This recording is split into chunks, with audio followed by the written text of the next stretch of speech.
how can you manage your online reputation and deal with negative feedback or criticism on social media? Because I know that a lot of people can't and Yeah. are not very successful when it comes to that part.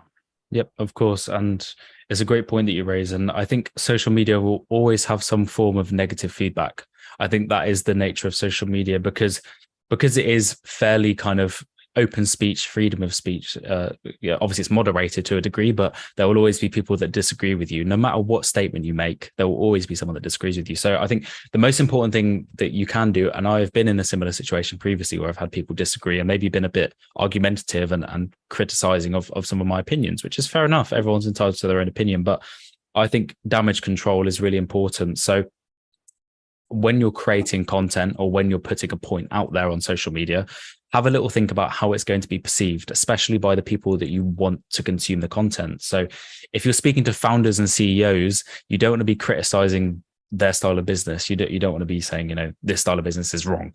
I think it's okay to share your opinions, but also when you share opinions, be open to other opinions too. So you could quite literally say, in my opinion, or something that I've noticed within X industry is this. So it's rather than it being like fact and a statement, it's more so like an observation and a bit of like an understanding. And when I discussed earlier about pushing your authority up by starting conversation, you can start conversation by being open to other opinions. So that damage control is important. If you want to avoid annoying people or getting very strict negative feedback, just be careful with how you articulate yourself.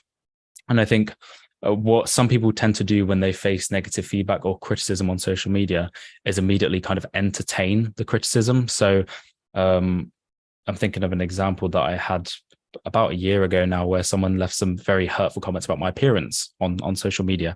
And some people's immediate reaction would be to defend themselves and say, well, actually, no, I don't think I'm like that. And the problem is with that is that often when people criticize, they're seeking the response, they're seeking the attention. It goes back to early days, even when you're in school, and perhaps maybe you saw a bully or whatever it is. The reason people bully is because they get a reaction out of you. And the exact same thing applies on social media. If someone's criticizing you or they're putting you down for whatever reason, whether they think, oh, this doesn't belong on LinkedIn, this belongs, this isn't Facebook. And it's just something I've heard all the time since building my personal brand. Don't entertain it. Remove the comment, maybe block them so they don't have to see your content. At the end of the day, the good thing about building a personal brand is that you can choose who sees your content.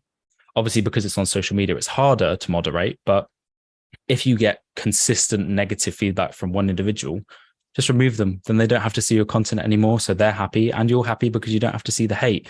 It just comes down to, obviously, there's a level of needing to be slightly thick-skinned.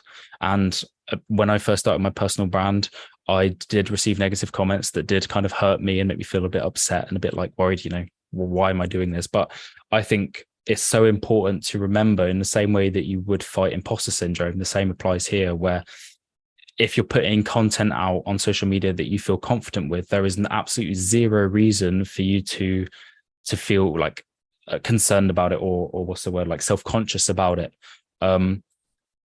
Which is why I think that damage control piece that I mentioned previously is so important, because if you are 100% certain that your message is relevant to your target audience, no matter how much negative feedback or press you get, you know that you've done what you need to do to grow your personal brand in the way that you want to.